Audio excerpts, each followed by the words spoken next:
with us. And of course, we'll be airing your views later on in the course of the program. And for now, it's time for the diary. It's time for the diary, and President Uhuru Kenyatta will today address a United Nations high-level general debate at the ongoing 74th session of the UN General Assembly. The President has had a busy itinerary since arriving in New York on Sunday, including addressing various sessions on climate change and universal health coverage. Kenyatta has also held a number of bilateral meetings with various world leaders, including UN Secretary General Antonio Guterres.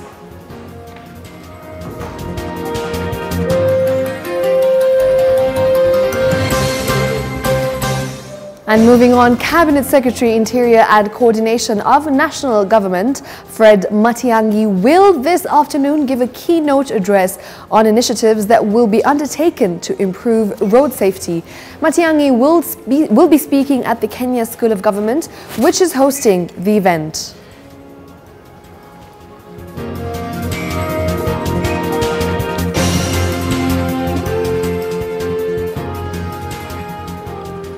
And today, Kenya joins the rest of the globe in marking World Pharmacists Day, whose theme this year is Safe and Effective Medicines for All. Now, as part of events to mark this day, the Pharmacy and Poisons Board will launch 3 key pharmaceutical guidelines, namely good distribution practice, safe management of pharmaceutical waste, and transport of pharmaceuticals. The event will be presided over by Chief Administrative Secretary in the Ministry of Health, that is Dr. Rashid Aman.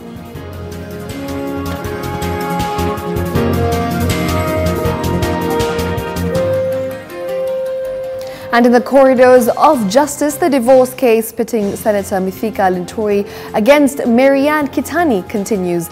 Yesterday, Kitani's mother, Rhoda, took the stand to give the testimony on the matter in a different courtroom. Suspects in the 72 million shilling ATM heist will be arraigned for mention of their case.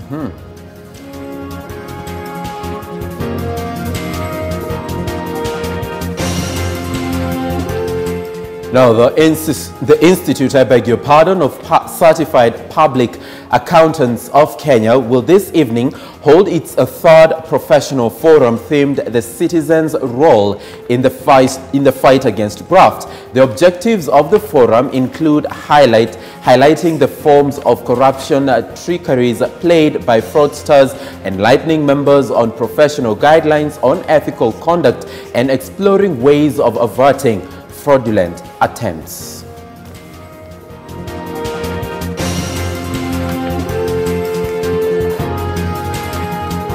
And lastly, the Senate Joint Committees on Health and Agriculture will hold a meeting today at the Mini Chamber County Hall on the dangers of glyphosate, the ban on GMOs and the use of Roundup herbicide.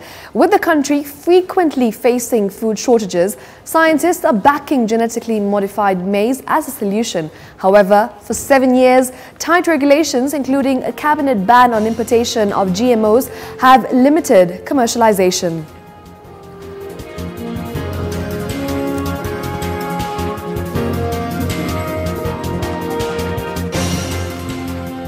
Quite a packed diary we have for you right here at K24 TV, but are the regions as packed when it comes to the news items that we can expect from the 47 counties in this country? Well, kicking us off is Mombasa County, and here is our reporter Fred Kai, who joins us live from that region with an update on what we can expect from Mombasa today. Kai? Sana Sam na Shiksha in studio, na leo tuko na masuala mbalimbali ambayo tunaweza kufuatilia, ikiwemo basi leo kuna mchakato mzima wa kuona kwamba wananchi wanaweza kuhusishwa na kuweza kutoa maoni yao kuhusu bajeti ya mwaka 2019 na 2020 ya kaunti ya Mombasa, ambao utaweza kufanyika katika uwanja ule ama hall ile ya Tononoka, na tutaweza kuona kwamba wakazi watakuwa na fursa ya kutoa maoni yao mbalimbali kuhusu bajeti bajeti hii ambayo itaweza kupitishwa ya hapo mwakani, na vile vile tutaweza kufuatilia tena maoni mengine katika maeneo yale ya Changamwe, ambapo tumeweza kuona kwamba shirika la mazingira basi la NEMA leo hii litaweza kuwa na kikao na wakazi wa eneo lile ili kuweza kutoa mwafaka kuhusu ujenzi basi wa kampuni ile ya gas katika maeneo yale, na wataweza kupatia fursa wananchi waweze kutoa maoni yao ni vipi iwapo basi ujenzi ule hautaweza kuathiri kivyo vyote vile mazingira katika maeneo yale, na ndiposa basi ujenzi ule ukaweze kuweza kuanzishwa mara moja. Na hapa tulipo basi tuko katika mkahawa mmoja hapa Mombasa, ambapo ni mkahawa wa White Sands, ambapo kuna kongamano la mahasibu ambapo linaendelea katika mkahawa huu, na tutaweza kuona kwamba ni yapi atajiri katika kongamano hili. Manake mojawapo ambao tumeweza kuona ni kwamba kuna zile sera ambazo basi zinaweza kumlinda mhasibu anaposopoa siri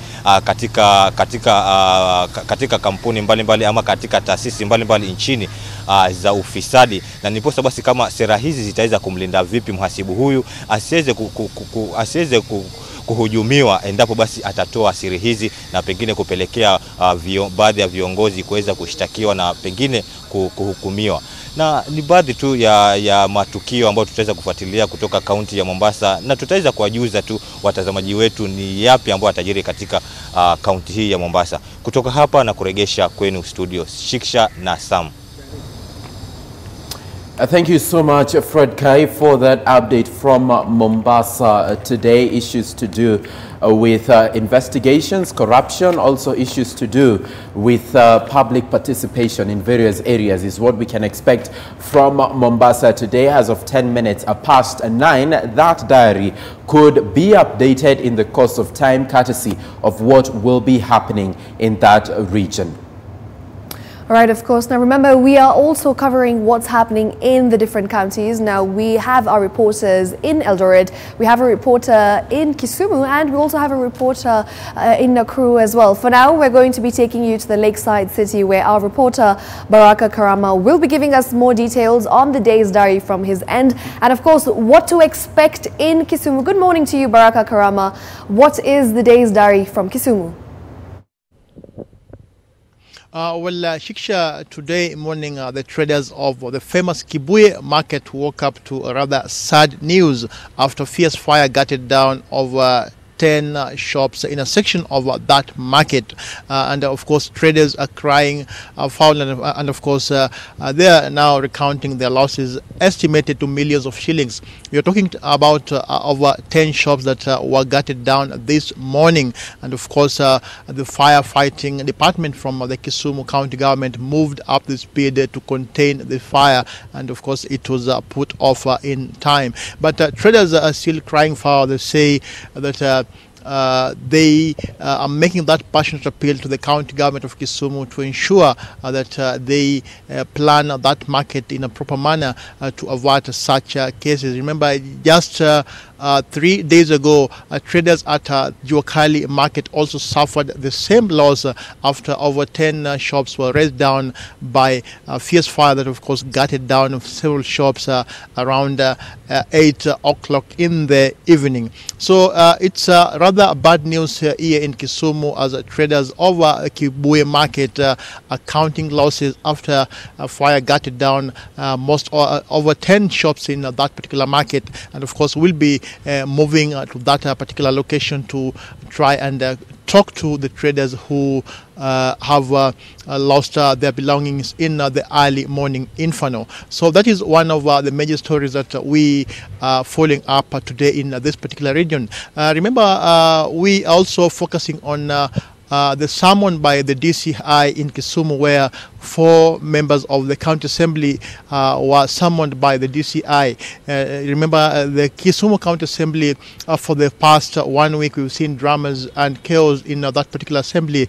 And because of that, the DCI did summon 4 MCAs, among them Seth Ochieng, the MCA for Market Milimani Ward, Joachim Okecha, the MCA for Kondele, and Seth Olale, the MCA for Nyalenda B. Of course, they were summoned summoned in relation to the chaos that erupted in that particular assembly when the members of that particular assembly ejected the Deputy Speaker, Roy Samo, and of course after that they elected Elisha Oraro as the acting speaker of that particular assembly. And following that event, we also saw the MCAs impeaching the embattled speaker Onyango Law.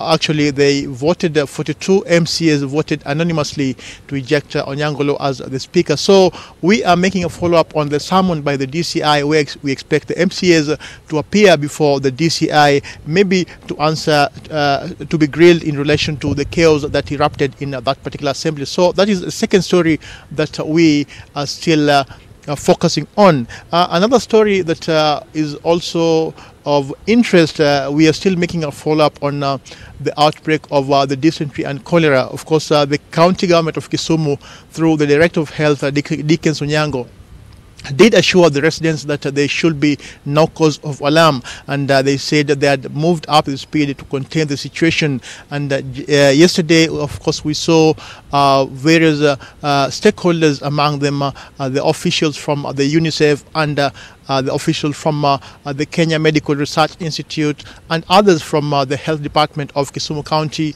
going to various locations within Kisumu East constituency just to try and give out drinking, to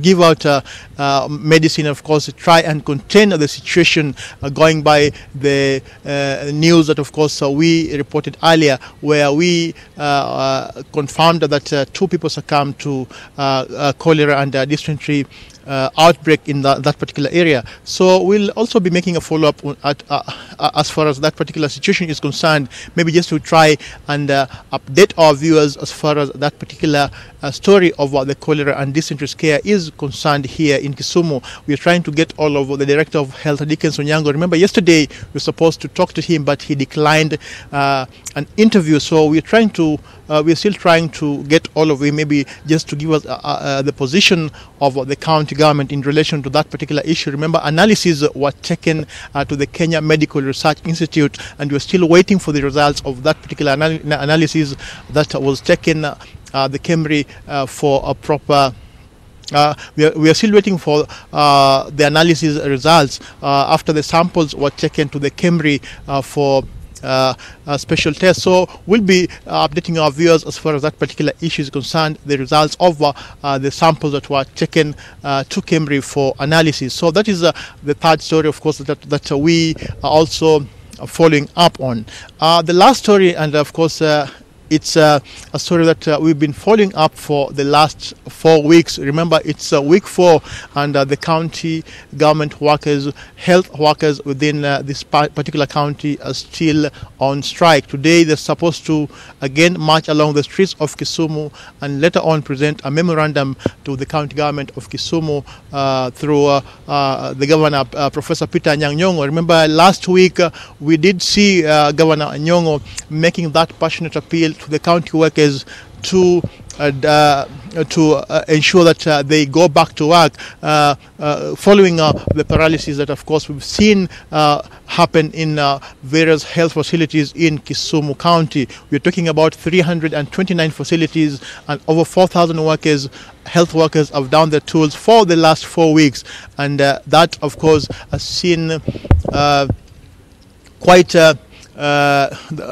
negative issues within this particular area as far as the health services is concerned. So we'll be making a follow-up on that particular story, the health worker story, the fire that, of course, gutted down various shops within Kibuye Market, and also the summon by the DCI, where the 4 MCAs of the Kisumu County Assembly were summoned by the DCI in relation to the chaos that occurred at the Kisumu County Assembly last week. So that's it from the Lakeside City. We'll be getting more details and reactions as far as those stories are concerned. Back to you, Shiksha. Thank you very much, Baraka Karama, for that update, of course. And as you have heard, there is a lot to expect from Kisumu County. A beehive of activities is what you're going to be seeing from the lakeside city. And of course, Baraka will definitely be giving us all the details and be keeping us up to speed with the stories of the day. And now we'd like to cross over to Nakuru County and bring in our reporter Kenyatta Mwangi. He's joining us live with an update in as far as the news diary is concerned from Nakuru County. Good morning, Kenyatta. Thank you so much for joining us. What can we expect from your end today? Indeed, good morning from Kahigaine in Subukia constituency, Nakuru County, whereby we have come to take on the standards and the way the classes have been built in some of the schools here that parents are saying they are of concern. In the same category, we are going to be looking at how the infrastructure in this area is and what the residents are saying. Also, we have annual head teachers conference that is going on in Nakuru town. We will be bringing that to you in our subsequent briefing. And also, I am told that residents of Muchorwe in Njoro constituency in Nakuru County have started demonstrations against one of the flower farms in Njoro, citing the lack of environmental management in terms of their dam. There is a dam they have constructed that has been termed as an environmental hazard, and also a time bomb when it comes to flooding because it has started raining. We also will be following up on the story that we aired last week, whereby a student of a certain school in Langalanga got lost. But fortunately, as you prayed in Njoroge, he has been found well and sound, and he will be talking to us in the next hour to tell us exactly what he was going through, and also the sister will be joining him to tell us exactly what they are going through. We will also be following up on some news when it comes to matters, those classes that we discussed earlier. We will be going to one of the schools that has been neglected for quite a long time, and we will bring you that story as they unfold. My camera person is John Wangombe. My name is Kenyatta Mwangi. I take you back to Shiksha Arora and Sam Njoroge for the rest of the diaries. Kenyatta Mwangi, thank you so much for that update live from Nakuru. Today we will keep interacting with you in the course of the daily brief this morning, just to understand the details that he will be piecing together for us in as far as the highlight that he has just outlined for us is concerned. All right, and remember, the question is, what is happening where you are? So keep interacting with us. Tell us if there is a breaking news story that you'd like to tell us about. And of course, if there's something that you think is worth mentioning, so get in touch with us on hashtag K24 Daily Brief. You can find us on social media at K24 TV on Twitter and Facebook. Talk to us, and we're definitely going to be giving you feedback and interacting with you later on. And the deadline is fast approaching, Shiksha. Oh, yes. The deadline is fast approaching when it comes to the 1,000, or should I call them old 1,000 Kenya shillings notes? Have you got them exchanged? Yes. Yeah? Long time ago. Long time ago. And now other questions are coming forth from the gallery. But before we get to answer those, now barely 1 week to the expiry of the deadline for the demonetization of the old 1,000 Kenya shillings notes, the central bank has raised alarm over huge cash transactions by wheat farmers and traders in Narok County. Now, Central Bank Governor Dr. Patrick Njoroge issued the alert even as it emerged that commercial banks were yet to mop over 50% of the old 1,000 shillings notes from the market, with only 6 days remaining. Jimmy Bogo has that report. Take a look.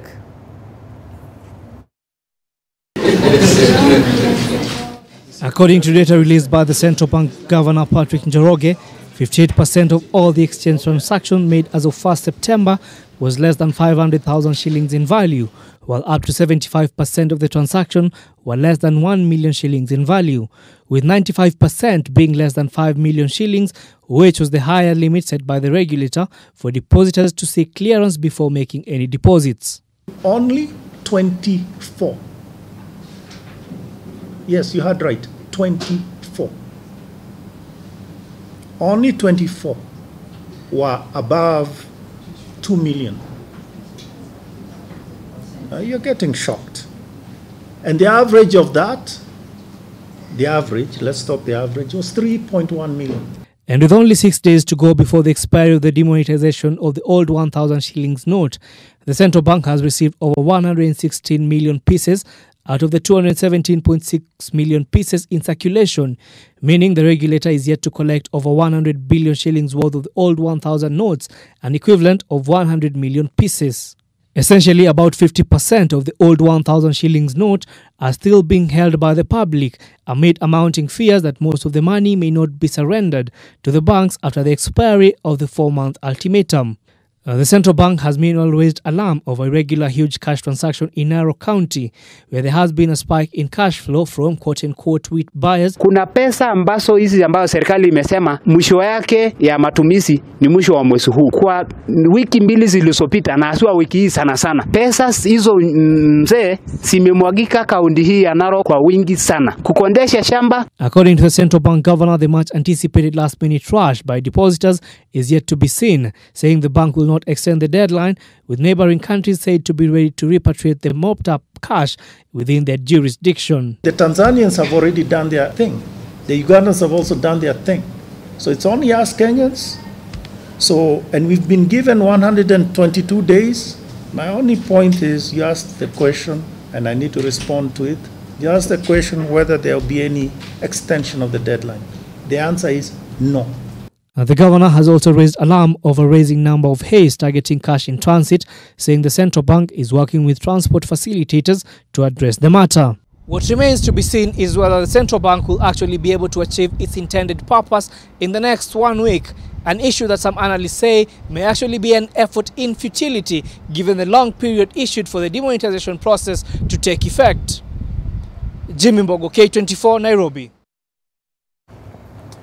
You know, Dr. Patrick Njoroge talking about the progress of the exercise this far. 3 months down the line, we still have people who have not exchanged the old 1,000 Kenya shillings note. Kindly check on our grandmothers. You know, they have an epic culture of saving. So once you gift them with 1,000, they won't take it to the bank.